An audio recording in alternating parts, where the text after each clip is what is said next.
Cabinet से वो फैसला वापस ले लिया, लेकिन गैर कानूनी शराब माफियाओं के, लिकर माफियाओं के पक्ष में ये लगातार नियम बनाते रहे, उनको सहायता देते रहे।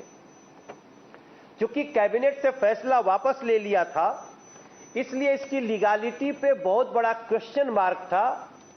और 8 जुलाई 2022 को दिल्ली के चीफ सेक्रेटरी ने एलजी से शिकायत की और बताया कि कैसे सिसोदिया जी के गैर कानूनी ऑर्डर से सरकार को भारी नुकसान हो रहा है। क्योंकि आप सबकी जानकारी में होगा, मैं once again I want to repeat कि इनकी इस शराब नीति से शराब की बिक्री 60% से 87% बढ़ गई, लेकिन दिल्ली सरकार का राजस्व 80% घट गया। ये कौन सी शराब नीति थी? इन लोग कसीदे काटने में इतने आगे थे। आप सभी यहां पत्रकार जो भाई हैं उनको भी पता है, और जो टीवी चैनलों के मार्फत सोशल मीडिया से जो लोग सुन रहे हैं उनको भी पता है कि कैसा बढ़ चढ़ के हर कॉन्क्लेव में, हर मीटिंग में, हर इंटरव्यू में मनीष सिसोदिया जी, अरविंद केजरीवाल इस शराब नीति का बखान करने में लगे रहते थे। और गलियों में महिलाएं रो रही थीं। कई जगह तो महिलाओं पर लाठीचार्ज करने के लिए इन लोगों ने पुलिस को कहा। भारतीय जनता पार्टी के प्रचंड विरोध के कारण हमने किसी के ऊपर लाठी नहीं बरसने दी। उसके बाद की घटना को याद करिए।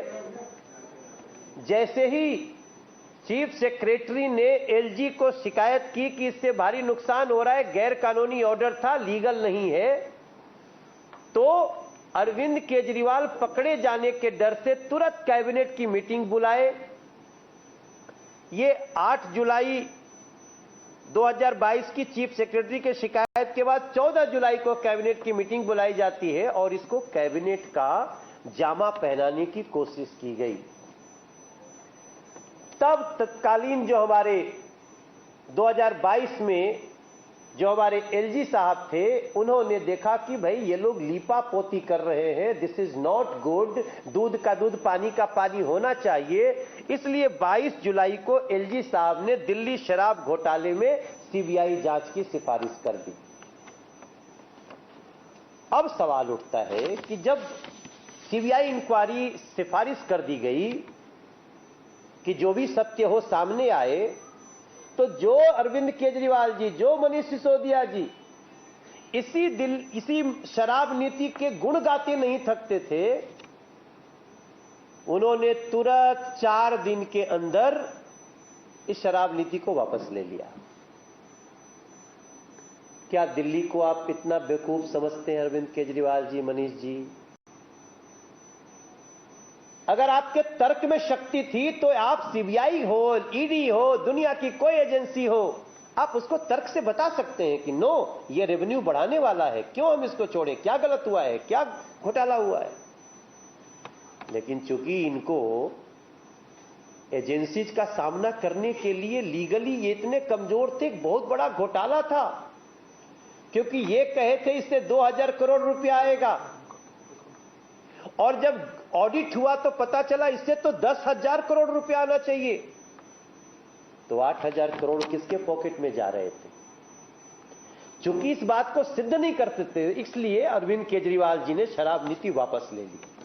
उसी दिन दिल्ली के हर महिला जो रो रही थी शराब से, हर बच्चा, हर मंदिर वाला, मस्जिद वाला, गुरुद्वारे वाला, स्कूल वाला, उसने समझ लिया कि जांच के नाम लेते ही शराब नीति का वापस होना, इसमें बदलाव लाना, यह बता रहा है कि दाल में कहीं न कहीं कुछ काला है। और जब थोड़ा कदम आगे बढ़ाते हैं तो पता चल रहा है कि पूरी दाल ही काली है।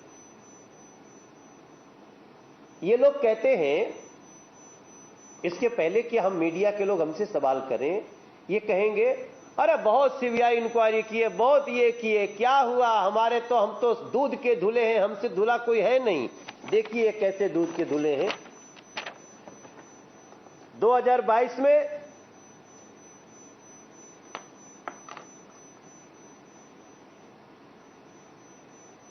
और उसके पहले आप याद करिए, आपके मंत्री विजय सिंगला को एसीबी ने गिरफ्तार किया। 40 करोड़ के बैंक फ्रॉड में आपके एमएलए जसवंत सिंह के यहां छापा पड़ा। आप एमएलए बलवीर सिंह को 3 साल जेल की सजा हुई। ये लोग दूध के धुले हुए हैं। ये भूल जाएगा दिल्ली अगर नहीं बताएंगे तो। आप विधायक Amanatullah Khan history sheeter bad character बन गया। आपकी पार्षद गीता रावत को सीबीआई ने रंगे हाथ दबोचा रिश्वत लेते। ये देखिए कितने दूध के धुले हुए हैं। हरियाणा की हिंसा में दोषी निशा सिंह को, आम आदमी पार्टी के इस कार्यकर्ता को 7 साल की सजा हुई। ऐसे ये दूध के धुले हुए। हम सत्येंद्र जैन की भी बात ही नहीं कर रहे हैं, हम मनीष सिसोदिया की बात ही नहीं कर रहे हैं। इस देश में जब भी आरोप लगता है तो उसकी जांच होती है। ये कहते हैं जांच मत करो, जांच एजेंसी का नाम अरविंद केजरीवाल है। हम जिसको क्लीन चिट दे दिए वो एकदम स्वर्गिक दूध से धोया हुआ है। तब मुझे आप सबके समक्ष ये जानकारी रखनी है कि आज जो सीबीआई की रेड है, इससे इतना क्यों घबराए हुए हो Arvind Kejriwal ji, Manish ji? It is just a inquiry. आप उनका जवाब दीजिए, लेकिन जवाब नहीं देंगे। क्या करेंगे? ये देखो जी, न्यूयॉर्क टाइम्स में छपा है। अच्छा, अब हमको हमारे देश को न्यूयॉर्क टाइम्स की सर्टिफिकेट दोगे आप अरविंद केजरीवाल? न जाने भारत के खिलाफ कितने फेक और निगेटिव न्यूज के जिम्मेदार न्यूयॉर्क टाइम्स का सर्टिफिकेट आप लो अरविंद केजरीवाल जी। भारत को जरूरत नहीं है। हमें अच्छी तरह पता है कि आपकी पेड न्यूज की क्या मास्टरी है, लेकिन हम उसमें जाना ही नहीं चाहते हैं। आप क्यों बता रहे हो? क्या यह शिक्षा नीति पे कोई घोटाला है, उस पे सीबीआई रेड हुआ है? क्या स्वास्थ्य का घोटाला है, उस पे कोई सीबीआई रेड हुई है? नहीं साहब, ये रेड हुई है शराब नीति के ऊपर, जिसमें करोड़ों का घोटाला है। 8,000 करोड़ तो सामने दिख रहा है, लेकिन अब ये समझते हैं कि चूंकि अरे भाई छोड़ो ना, मुझे शराब नीति हमने वापस ले ली, अब क्यों हमको जान के लाले पड़े हुए हैं? भाई थोड़ा सा छानबीन हो जाने दिया जाए। आप जांच से भाग रहे हैं, इसलिए हम कहना चाहते हैं कि ये पूरी दाल की पूरी हांडी ही काली है और दूध का दूध पानी का पानी होना चाहिए। एक और जवाब आया आम आदमी पार्टी से। उनके एक प्रवक्ता बोल रहे हैं, क्योंकि ये कभी भी टीवी पे बैठ रहे, किसी चैनल पे, किसी अखबार से, तो ये नहीं बोल रहे हैं कि इस शराब नीति में क्या घोटाला हुआ। तुरंत जैसे पूछेंगे शिक्षा नीति में हमारा देखे ना न्यूयॉर्क टाइम में छपा हुआ है। अरे न्यूयॉर्को टाइम में छपा, खलीजो टाइम में छपा है, दोनों फोटो हुआ एक ही है। जब यहां एक बच्ची को लगाए हुए, दूसरी बच्ची वहां भी। अब इतना इनकी पत्रकारों की कमी हो गई है क्या खलीज टाइम्स और न्यूयॉर्क टाइम्स को, कि आपका एक word to word, photo to photo एकदम वही छापते हैं? छोड़ दीजिए, माफ करिए, हमको न्यूयॉर्क टाइम्स और किसी टाइम्स का सर्टिफिकेट नहीं चाहिए। लेकिन जो दूसरी बात आज आम आदमी पार्टी ने बोला है वो बहुत इंपॉर्टेंट है साथियों। इनसे जब कई चैनलों ने पूछा कि भाई आप ये बताओ ना कि जो आपकी योजना इतनी अच्छी थी शराब नीति, वापस क्यों लिया जांच शुरू होते ही? तो ये कहते हैं हमको सीबीआई और ईडी से डरा दिया गया, इसलिए हमने वापस ले लिया। एक लाइन इनकी पूरी इस मोडस ऑपरेंडी क्राइम को एक्सेप्ट करने के लिए काफी है। सीबीआई और ईडी किसी को डरा देंगे और डर जाएंगे, बाप लेके भाग जाएंगे अपना। इसका मतलब कि आपने दिल्ली के खजाने की, दिल्ली के टैक्स पेयर्स की बड़ी लूट की है, जिससे बचने के लिए आप सोचे कि भैया हम छोड़ देते हैं, अब इसमें जांच मत करो। लेकिन जांच तो रुकती नहीं है। बाबा साहब भीमराव अंबेडकर जी का लिखा हुआ संविधान, कुछ संशोधन, उसके आधार पे कानून अपना काम कर रहा है।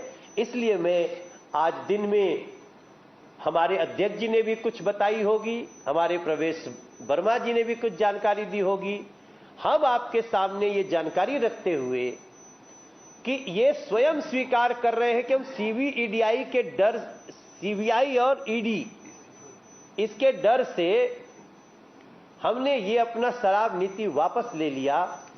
तो भैया मेरा ये मानना है कि एजेंसीज को ये भी चेक करना चाहिए कि क्या इसमें मनी लॉन्ड्रिंग का भी कुछ केस है।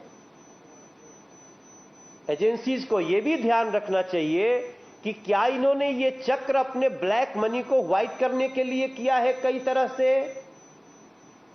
और ये भी जांच करना चाहिए एजेंसीज को कि इन्होंने इन पैसों का कहां कहां दुरुपयोग किया है। क्या उत्तराखंड का चुनाव, गोवा का चुनाव, पंजाब का चुनाव, ये सब चुनाव दिल्ली के इन्हीं लूट के पैसों से हुआ? क्योंकि एक तो मैं 1,51,564 करोड़ का हिसाब मांग ही रहा था अभी 2 दिन पहले यहीं बैठ के आप सबसे। तो मेरा कंक्लूजन ये है कि आम आदमी पार्टी सीधे सीधे ये बताए कि शराब नीति में कितनी लूट हुई है, कहां पर इन पैसों का दुरुपयोग हुआ है। और मुझे लगता है कि इनके एक स्टेटमेंट से जो स्वीकारोक्ति है कि हम सीबीआई और ईडी से डर गए थे इसलिए हमने वापस ले लिया, तो इनको अपने पद से मनीष सिसोदिया को तुरंत इस्तीफा देना चाहिए, नहीं तो ये पद पे रहते हुए अपने पद का दुरुपयोग कर सकते हैं और ऐसे भयानक बड़े घोटाले में, शराब घोटाले में फंसी ऐसे मिनिस्टर को तुरंत अपने पद से हटाना चाहिए। ये भी मांग करते हुए मैं आम आदमी पार्टी के सभी प्रवक्ताओं को याद दिलाना चाहता हूं कि इस समय बात शराब नीति की हो रही है, उस पर आप बात करें। धन्यवाद मनोज जी। कीजिए कोई प्रश्न हो तो। मनोज जी, सवाल है कि आम आदमी पार्टी के सांसद संजय सिंह का एक बयान आया है। उन्होंने कहा है कि मोदी जी की ये घबराहट है, ये बौखलाहट है क्योंकि 2024 में आप वर्सेस बीजेपी होने जा रहा है, केजरीवाल वर्सेस मोदी होने जा रहा है। यानी कि 2014 के बाद 2024 में भी जो केजरीवाल है वो ऐसे प्रधानमंत्री पद के लिए जो है वो चुनौती देने वाले हैं। तो क्या कहते हैं? देखिए, अगर एक पॉकेट मार भी पकड़ा जाता है ना तो पहले यही बोलना शुरू करता है कि अरे मैं बहुत शरीफ आदमी हूं भाई साहब, गलती से मेरा हाथवा आपके पॉकेटवा पे चला गया था। तो क्रिमिनल जो माइंड है ना, अब इन बातों का क्या महत्व है? हम कह रहे हैं शराब नीति पे बात करो, आप कह रहे हो डर रहे हैं। अब वो डरना न डरना ही तो बहुत सारे चुनाव हुए हैं। अभी तो आप छत्तीसगढ़ में भी चुनाव लड़े थे, मध्य प्रदेश भी लड़े थे, आप उत्तराखंड भी लड़े थे, गोवा भी लड़े थे और हर जगह जमानत जब्त करा के आए। और सब बात तो छोड़ ही दीजिए। अभी मैं कुछ देर पहले टीवी पे संजय जी हमारे साथ थे तो कहते हैं कि हमने 3 बार बीजेपी को पटकनी दी। अरे भाई, 2014 का चुनाव कौन जीता था? 2019 का चुनाव कौन जीता था? 2017 का चुनाव कौन जीता था? और 2013 में आपकी स्थिति क्या थी? तो ये सब मत गिनाओ ना। हम पूरी बात कहेंगे तो आपको बहुत शर्म आएगी कि आप 70 में 67 सीट लाने के बाद भी विधानसभा में एमसीडी में 272 में 67 पार्षद नहीं मिले थे आपको। यही दिल्ली थी, यही लोग थे। तो इतना घमंड मत करो। हां, चुनाव होते हैं, चुनाव में जो होगा देखा जाएगा, लेकिन इसके डर से हम आपको दिल्ली का खजाना लूटने की परमिशन दे दें? नहीं दे सकते। मनोज